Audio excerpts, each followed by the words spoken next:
You look at Ray. His real name is Raphael.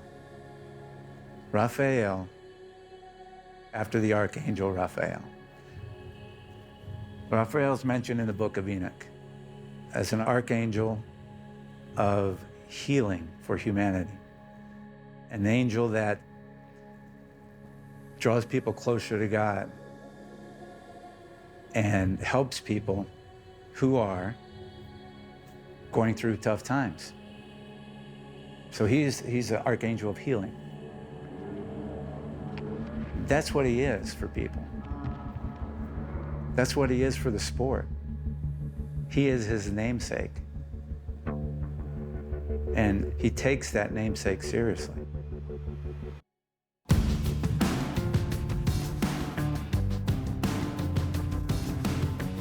You have to have a certain spirit in order to be able to compete and become a champion. He's 69 and still in the same weight class when he was in college. He eats, drinks, breathes wrestling. I'd pay you money if you found another human that's as fit as he is right now. My parents and my coaches always told me it's those quiet ones that are really the most devastating. And he basically was able to do what very, very few people have done. At 69 years old, most people finish wrestling at 24, 25. If you're in the state of Ohio and you're wrestling for any meaningful amount of time, you know or have heard of or have seen Rae McDonald. Yeah. I've always believed that in order to be special, you need to be different. You need to train differently. You need to ask different questions. Rae altogether is one of the most different and individually focused individuals that I've ever met in my life. This machine right here is actually invented in Russia. It was designed for cosmonauts on how to keep them healthy when they're up in space. And this is capable of kicking up 4 Gs of vibration. And I try to whip off 300 of these movements. I maintain a wrestling stance. Sometimes I close my eyes. You know, I can simulate with my eyes closed what this would be like shaking my opponent.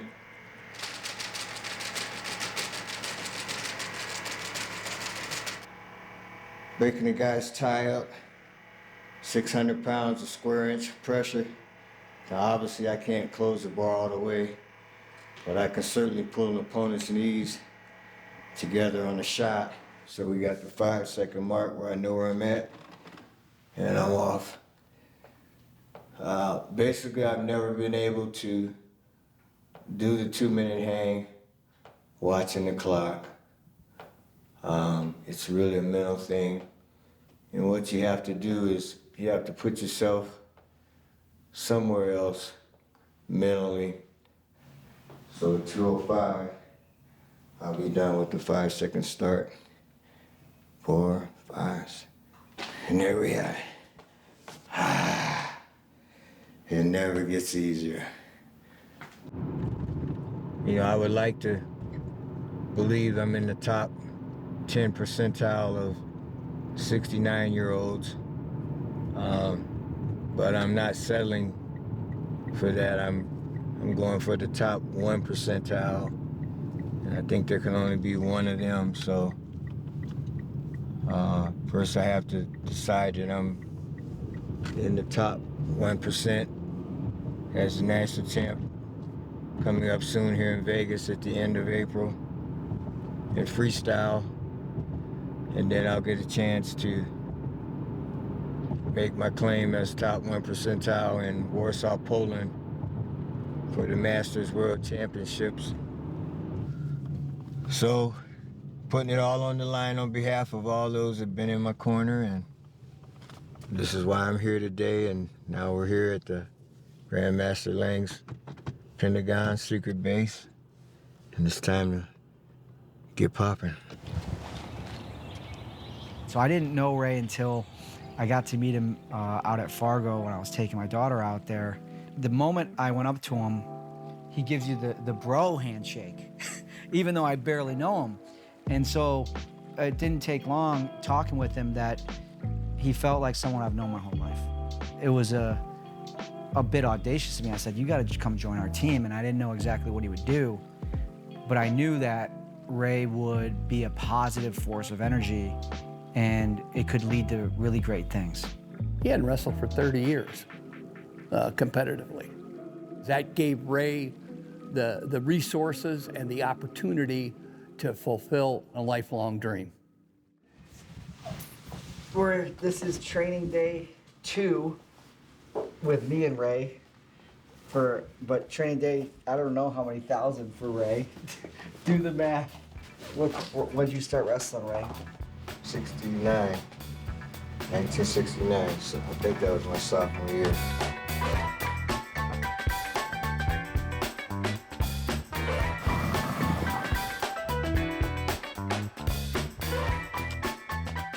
Oh, Rae was just a little skinny, little muscular kid. Not an ounce of fat on him, but you can tell he loved wrestling. He was special. He was a wrestler at Timken High School. He was in the school district. Didn't really promote wrestling. They promoted football and basketball. The choice sport of most urban communities is football and basketball. Obviously, height in the basketball world is an asset, or speed and accuracy of your shooting, all of which I had none. We wrestled together in high school. He was a year older, and we had this little small wrestling room off the side of the gym.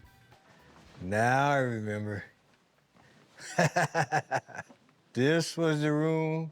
After I got cut from basketball, they sent me in here, and this was the hottest room ever. Oh my God, I still remember it.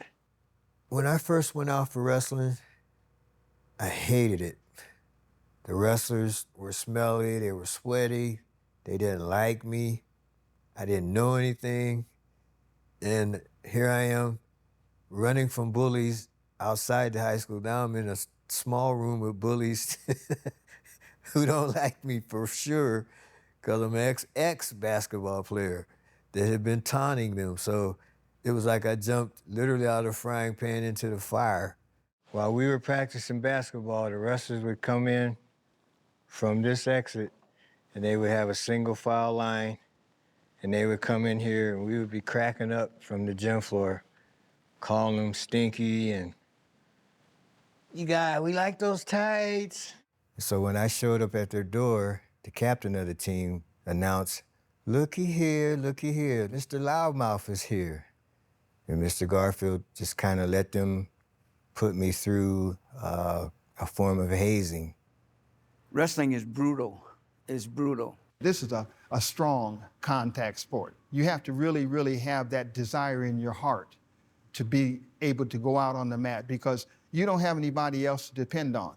There's nobody else that you can blame once you get out on the mat. It's on you. And you have to find ways, physically, mentally, emotionally, to subdue the will of another person. And that's not an easy thing to do. I had to start from laying on my back, and I had to get off my back with the wrestler that was on top of me, which is a pinning combination. But by the end of 2 weeks and 1 day, no one could hold me on my back. The first year I was undefeated as a reserve team 112-pounder. I didn't make varsity till my junior year. And then my senior year, I became the 3rd state qualifier in the history of the school. So not bad for getting cut from basketball. Despise not small beginnings. This is where it started, getting put in the hole. And I started to like wrestling more because I was winning.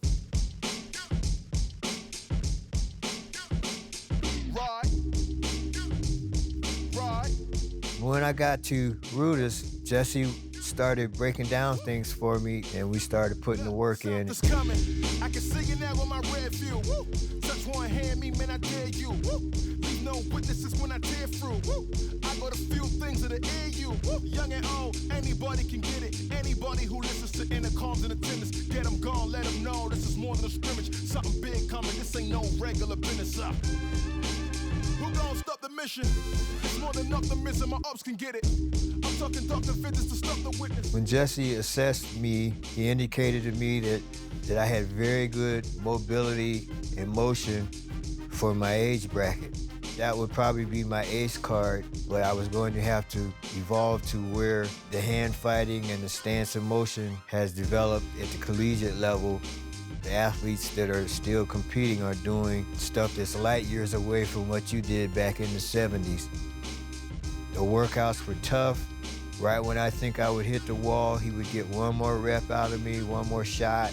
It took me through an entire cycle of, do I really want to do this? Am I really prepared to do this? What was I thinking? But he always assuring me that I had a special warrior's mentality that you couldn't buy, and that's going to be the ace card that gets me through along with my faith. Come on!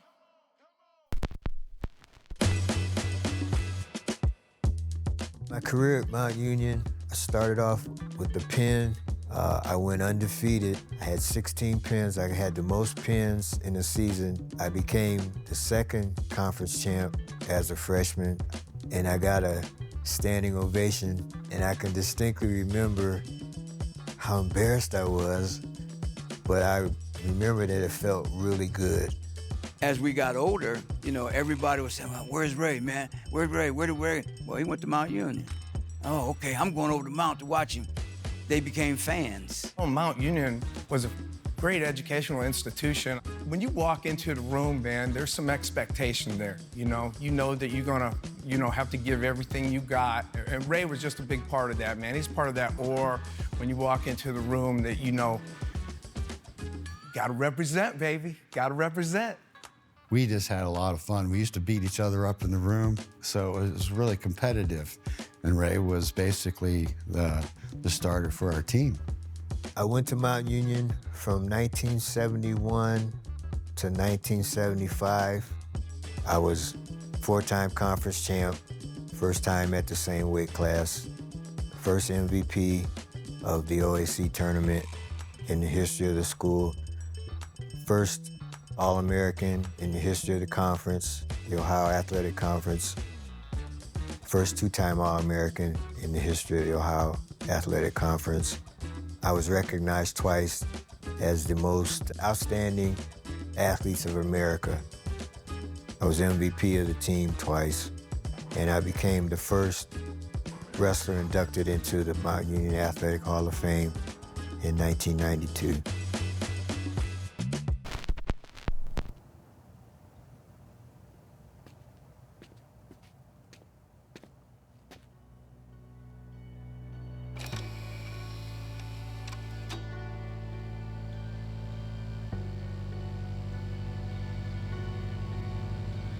I think most wrestlers go on the mat, and in the back of their mind, there's always that possibility that there is an injury that could come.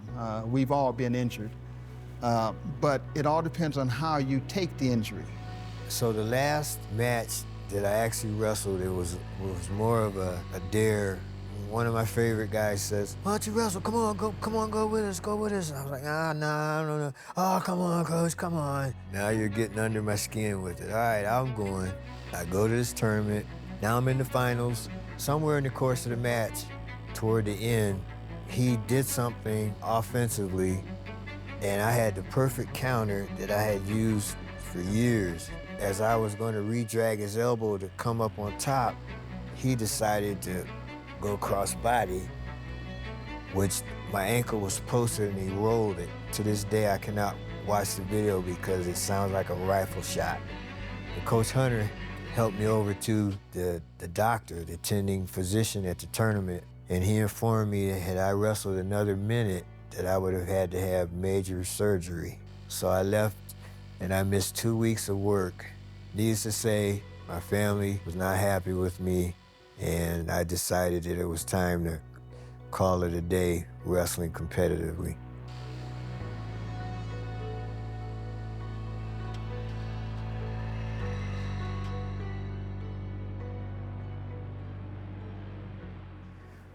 So after my wrestling injury, I focused primarily on coaching kids, doing everything that I could do to help them develop.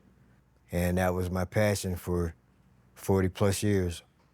If you can go into wrestling and stay in the sport for a long time, like we have, you know, it's only because you really, really care about this sport, but it's because you really care about people. Because of the relationships that he has with people, that kind of fuels him to be the man that he is right now. After being a coach and a teacher at Lake High School, among other things, what's the next level? What's next for him? I kind of saw a burning leading up to this. There was a little bit of fire left. Obviously, during the COVID period, our state team qualifiers got canceled. Our national qualifiers at Mount Union got canceled. I mean, I really have never felt more useless in my lifetime than during that period. I just happened to be randomly checking tournaments and events, and I saw the Masters World Championships, which I had never even heard of. Since I'd never been out of the country, I thought, well, wow, this is an opportunity to go for a world title, and this is an age group, and so all the circumstances were in place. One of the things I know it irked Rae and it eluded him was that national championship. And I know that's something that was down in here, man. I know it's something that it had to keep motivating him and motivating him and motivating him. Even though he maybe hasn't been competing, you know, throughout, you know, every single year, he's been training. I've seen it. He's been training. One of my former competitors, Gil Donahue, he was telling me jokingly, but also very serious, like, man, you could win the national title coming off the couch. And of course, I liked hearing that, but in the back of my mind, I started thinking, well, is that true? Maybe I need to find out. The test market was what could we do at the Nationals in Las Vegas.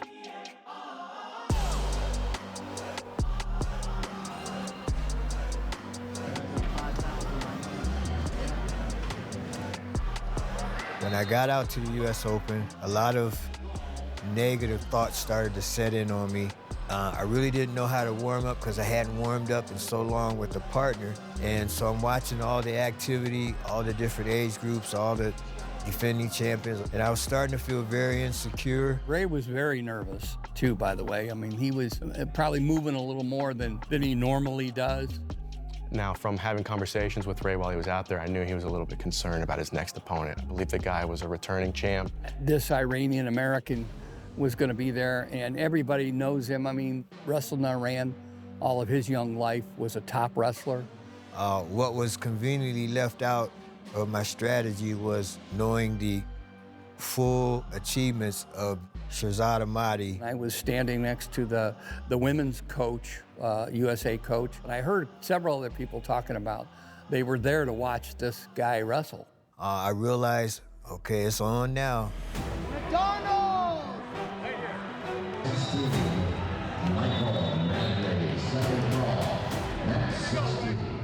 When the whistle blew, I instinctively went into the things that I did as a collegiate. I could hear Grandmaster Jesse Lang's voice in my ear, keep moving, keep your motion, keep your level changes. It was a lot of stance and motion, a lot of in and out, explosive movements. It's your worst nightmare, the ones that won't tie up with you and can pick you off. And I could see that it was frustrating my opponent. And once I learned how fast he was, I was able to target him and basically pick him off at will. Don't ever forget Rae's speed. He hit his patented blast double. Lock it up, lock your head. I had got a feet to back. I was up 4-0. I got a quick turn. Now I'm up 6-0.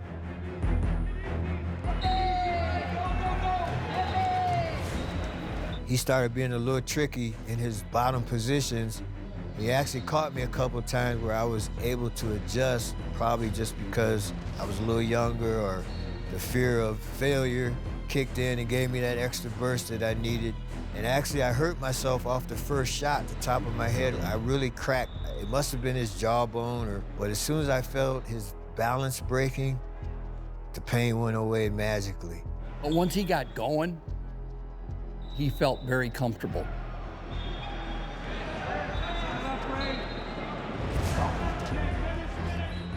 At first, it was surreal in the sense that I was somehow watching myself do the moves, and then I was come into my body and finish the action. The way the guy fell in that first match, I knew it was over. I knew that guy didn't want to be out there with him.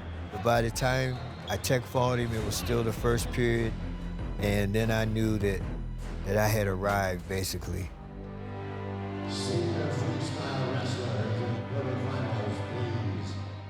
People in the know, you know, that were there specifically to see this champion, just saw another champion at work. I found out that he was a 4-time Iranian national champ at the college level. He was 26-time veteran national champ. He was World Military Games gold medalist, and he was a 16 times veteran Masters world champion. So had I known that prior to the match, I'm certain that I would have wrestled him differently. I believe what that says about competition is it actually is 80% mental.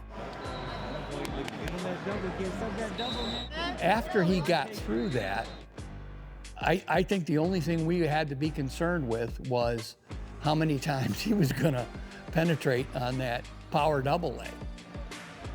Word had gotten around, you know, here's Rae McDonald. This guy looks pretty good. So there were a number of people converging on the matches. It was only one match that made it to the second period. He gave me a little bit of resistance right off the bat. But once I got my targeting, he was a sitting duck. I mean, it was attack, attack, attack. I actually went out with the same expectations that he wouldn't be able to deal with my speed. And I would have tech-fought him. I actually was winning 9-0. I wasn't able to get a turn right at the buzzer. So when I came off the mat, Coach B said, hey, get him right at the buzzer. So as soon as the whistle blew, I shot another blast double and ended tech-fought him. So that was a good start on the run for the world competition. After winning the national title, something that was a dream for, wow, 40+ years, maybe 50 years. It just really felt good to know that I was #1. I wasn't sure if that was #1 for how long, but that day I was #1, and that's really all that counted at that moment. Man, it was just a chance for him to go out and just prove one time for himself, you know, that he had it, you know, that he had it. When he won the US Open, I thought there's no way there's another guy on the planet that can move like him. And then knowing now that his body can withstand competition, I knew it was a wrap. JB was there, Jordan Burroughs, and he was there to help me celebrate and give me the background of how I should be feeling. He put it in perspective for me, and I was grateful for that. He liked that I had the blast double. I think he really liked that I had represented in his liberties. I was like an ancient version of the new JB, old school style.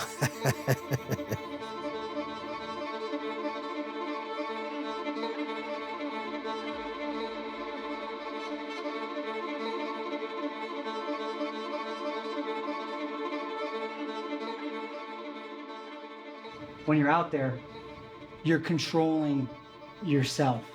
You're really focused on that. You're focused on, I'm in position, I'm moving, I'm in my stance, and I'm looking to score. And then if the score's there, yes, you obviously take it. But if you're in like a gas pedal mindset, that's where you come out of your stance.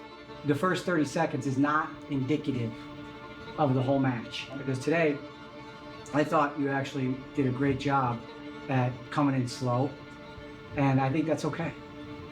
Then ramp up the intensity. I think that's good for today, actually.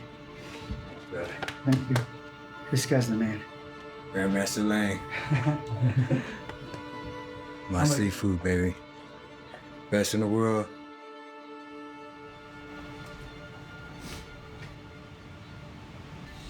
Three minutes. Ice tub.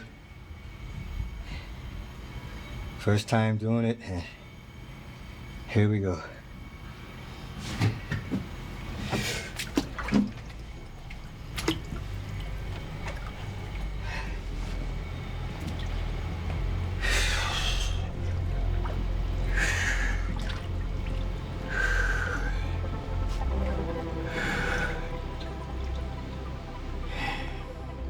When I got to Mount Union, it was a winning program. The first match, first home match, I'm in awe of the surroundings, and I'm going through the motions, warming up, and I look up in the stands, and I notice that my mom and dad are sitting at opposite ends of the gym. And I'm thinking, what's going on here? Well, I knew that they were going through marital problems. And that broke my heart gradually. But that particular day, I think I grew up. Just in the heat of the moment, I stopped my warm-up to the chagrin of my teammates, and I motioned for my parents to come hither. Reluctantly, they came over, and I said, hey, I'm representing the family name, and you guys are not gonna sit at opposite ends of the gym. If that's how it's gonna be, I'll pack my bags and leave promptly. What's it gonna be? And my mom was crying and dad was trying to play it off, but they made an agreement that they would stand down from any pending divorce action. So from that moment on, that became the carrot in front of me to keep them together. That was it. I was winning for their survival.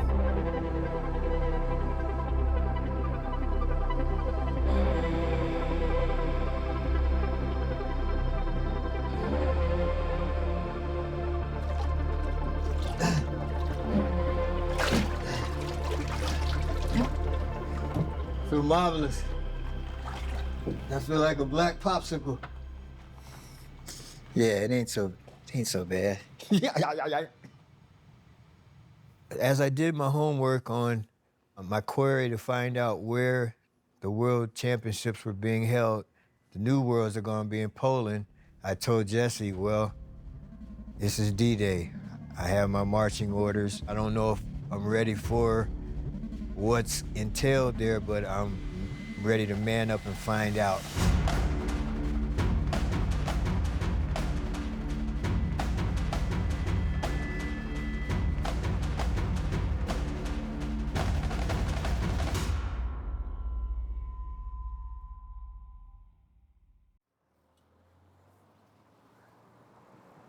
All right, we're here at the official weigh-ins.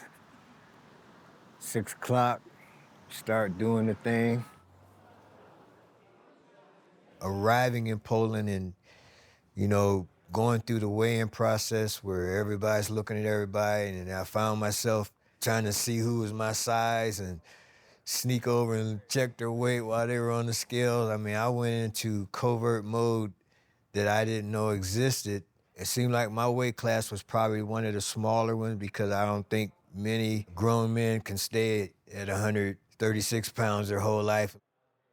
I had a tremendous anxiety.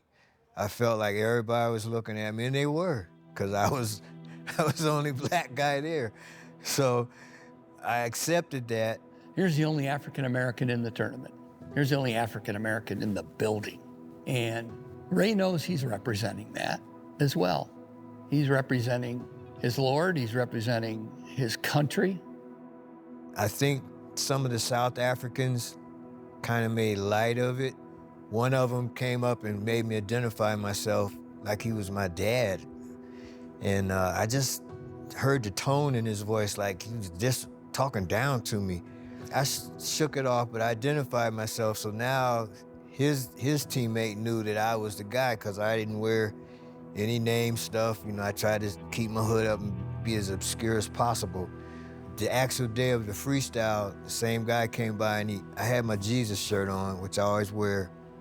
And he just kind of snickered like, ha, Jesus, man. And I don't know, I went from lamb to lion in that moment. You know, my first time being out of the country, there were so many mixed emotions and things to ponder, things to think about. So we were on foot downtown Warsaw. I accidentally stepped on a manhole cover. It immediately collapsed. I felt my foot going down into this hole, gone all the way up to my knee in terms of the depth. And it was actually the same ankle that I had broken. Years later, like, oh, that's that same ankle. I felt a little bit of a scare. I felt like, oh, okay. And I started walking and I didn't really feel much. But in the back of my mind, I'm thinking, whoa, wow, I dodged a bullet, thank you, Lord. Well, when I got back to the room, sure enough, it had swelled up just a taste, was kind of stiff, and I wasn't gonna be as mobile as I was at Vegas.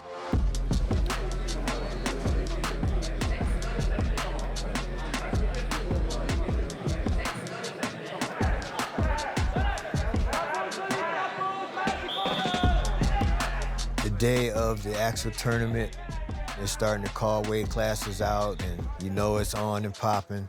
Even though I had the anxieties, the Lord put me in the domain where I was most comfortable because I wouldn't warm up with where all the other athletes were. I stayed on this partition side, which was set up for the youth. So I went over and basically gave them a pound, which they all knew that. They didn't know any English, but they knew the fist bump. And we had some RUDIS trinkets and little gifts and stuff that we actually handed out to them. And man, after that, it helped me relax because that was the element that I needed to be in, coaching element. And so when it was time to compete, I was a different creature.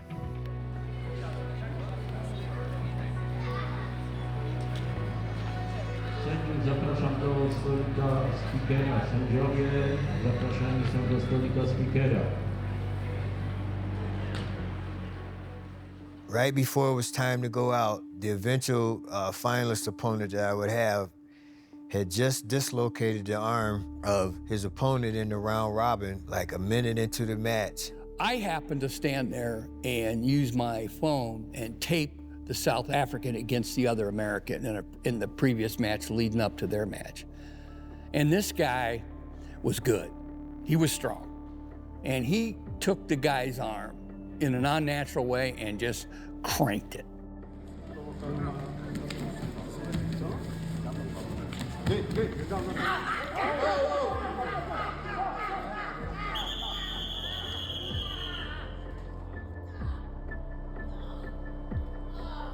And for 3 minutes, this guy screamed at the top of his lungs. It was really disconcerting.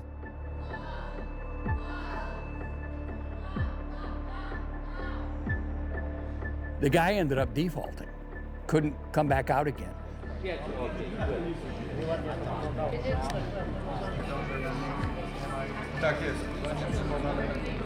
And he looked over at me like as if to say, yeah, you're next. I have to admit, I felt like I shrunk, and I was like a little kid looking up at him, and I started to hyperventilate ever so slightly. And I know that if you're being watched, an experienced coach can say, hey, he's nervous or he's having second thoughts.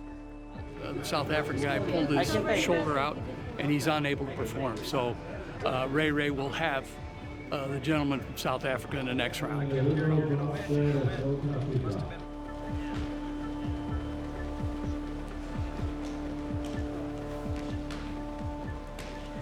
So Rae gets into this match with the South African guy. Again, built well, he was quick. The South Africans were actually very good. They had a very, very strong team. They won several titles. He looked like a Jurassic Park raptor. He was 3 years younger than me. I could see that on the brackets. He looked like he was all there at our weight class, and he's the world Greco champ. I felt a surge of anxiety, wondering again, like, man, is my ankle ready? Did I do too much? My weight cut wasn't bad, but did I eat the right things? I'm just thinking all these negative things. Subconsciously, it seemed like I was trying to find a reason to not win a world title. And then the spiritual part of me kicked in, thanking the Lord for the opportunity, thanking the Lord for his strength, praising him. And whatever I chanted in my mind, all that anxiety went away. And then I remembered, yeah, this is personal. You're the ones that laughed at my Jesus shirt. The Bible says, the harvest is great, the laborers are few. Many are called, but few are chosen. Wrestling's the only sport mentioned in the Bible, mentioned twice, so I have to believe in the greatest imagination that we're chosen. We all have the spirit of David in us. When we're on the mat, we're all Lions of Judah. But I think ultimately it's our message. What did the winner have to say in his moment of glory?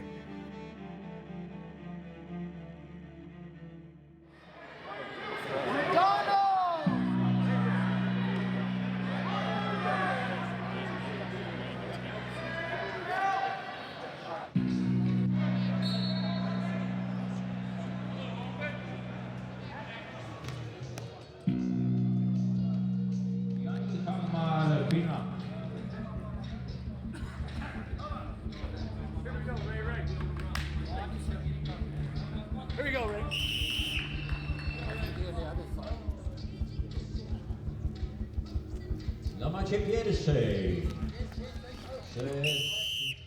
The whistle blows, and I got that first blast double, feet to back, 4-0. I don't think he understood the kind of speed that I brought to the table as the way he went feet to back. The second shot I took, I was a little bit too far out. He was able, as a Greco man, to catch an underhook and kind of pancake me, but I was just such a panic. When I realized I was on my back, I rolled through and came back out the back door and back on top. But now it's 4-2. I'm a little anxious about what happened on that. You know, that something changed. My shot's not working. We circle around, we're circling around. He's trying to slow me down so he can tie me up. I drop again. I'm still just a little bit far out, but I get in on his legs. Grandmaster Lang told me to do is, once you hit on your shot, keep driving on your knees, keep driving. So I drove him to his butt on the out of bounds. All the way, Ray, all the way. Push it through, all the way. There you go. There you go. And I was looking for 2 points. I only got a push-out point on it. So I clearly, in my mind, had worked too hard for that push-out. At that point, I'm up 5-2, and I'm tired. I know I'm like half depleted. So I felt like I was burning into my reserves coming off of that series. So the next scramble, I felt like the rabbit being chased by the bull. He was doing everything he could do to slow me down. Circle. Break it, Ray. Come on, Ray.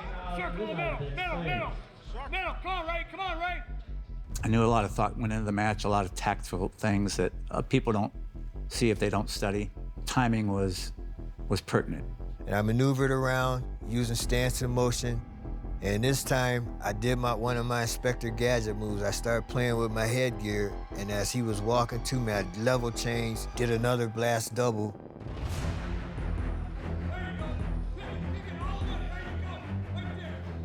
Ray was dominating, Ray was confident. Ray was praising his Lord. I didn't try to turn him on top. He was just too strong on the bottom. Like, I felt like I had nothing coming on top, so I needed to conserve my energy. Ref puts us back up. I'm leading 9-2, still in the first period. We start again. I look over at Coach B, and I know I had to face. He had a moment of concern, but he also was saying, keep setting up, keep moving. Well, I was out of gas. I know I was. So just as we set to go again, the ref blew his whistle, then he blew it again. Timeout, timeout, timeout. He needed an injury timeout. Johan Visser's head was bleeding from that last collision that we had. It's kind of funny. There's a bit of irony here. Here's two near 70-year-old guys still highly competitive enough where they're willing to do anything. I mean, they'll hurt you to win that match. He ended up like cutting his head open. So I got a blessed blood time for about 2 minutes while they, wrapped him up. And Coach B was basically saying, okay, we need to get off the mat now. We've been out there long enough with this guy. Let's get it done. We reset. Now Visser's pissed off. He's coming in low. He's clearly cutting off my shots, and he's lunging at me so that I would be forced to hold him off so he could tie me up and throw me.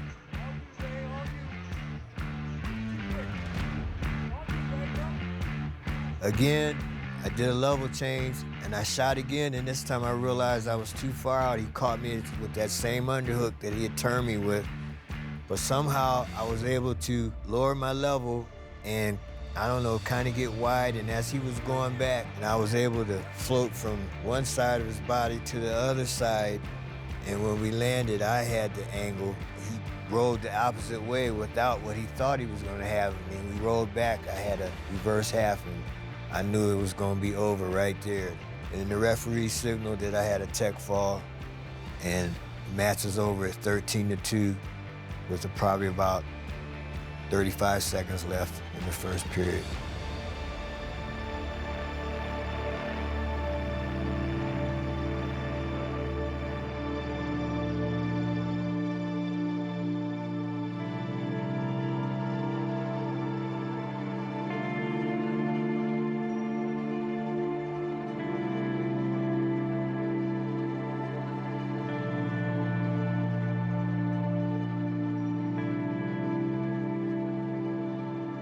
It was honestly one of the best feelings I've ever had. It goes right to your heart because we went there on a mission to accomplish something, and we did. Those were our Olympics. When I found out he won, it was like just a culmination of everything that he stood for and deservedly so accomplished. Whew. I get like goosebumps, man. When I think about it, man, it makes me emotional, I ain't a real emotional guy, but nobody deserved it more than Rae, man. He been down here doing God's work all these years, man. And God shined down on him, man. God shined down on him. He's such an icon to so many people because he's a walking example of what happens when you dedicate your life to something. I was hollering. My wife thought that something was wrong with me. I was down in the man cave. I got a serious man cave. So my wife she won't let me go upstairs. And I was yelling, that's my man, Rae, da da da da da. And my wife's like, who are you talking to? Nobody, I'm talking to myself. I don't know, I think it was 62-2, the final score of all the competition that he wrestled against. That's just incredible. Well done. Well done. Yeah. Feels great. All glory to God. He told me he'd be there for me. I believed him. And he made it happen. Can't take the credit. I'll just tell you the Lord is faithful. He guided me every step of the way. He made me keep my poise. And he gave me the strength to step up and get the job done. God bless everybody. God bless America. Through it all, I realized the Lord had blessed my efforts for his purpose because the youth wrestlers that clamored around me, if I was the first Black American that they ever saw firsthand that loved Jesus, that was really what the mission was about. And that was an accomplished mission, and whatever else transpired after that was just icing on the cake because that's what I was there for.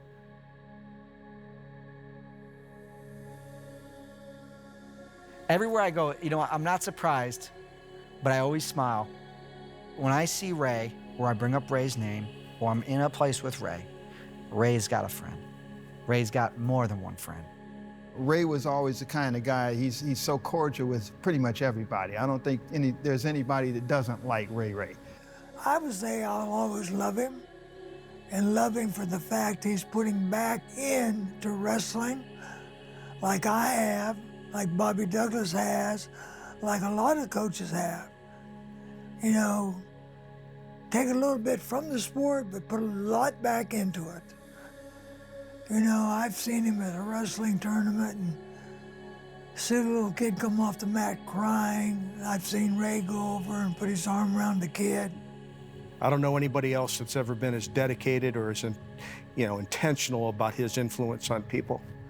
Was always in everyone's corner at every tournament with the rub down, with the water, with the protein shakes. So just seeing his level of care, his level of attention to detail to make sure that every guy gets taken care of. Rae had a calming effect on guys. He just puts his hands on you and you feel like, everything's gonna be okay. I can't explain what it felt like, but like I said, I always felt like I could never lose with Rae in my corner. He basically will inspire you to do your best, and he will do anything to help you to make sure that you can get there. Rae is like an Apostle Paul to the sport of wrestling, spreading the good news of everything good, noble, and honorable about the sport, and all that entails. I love you, bro. But he knows that. You see what I'm saying? He knows that. All right, Rae, world champion. What's next?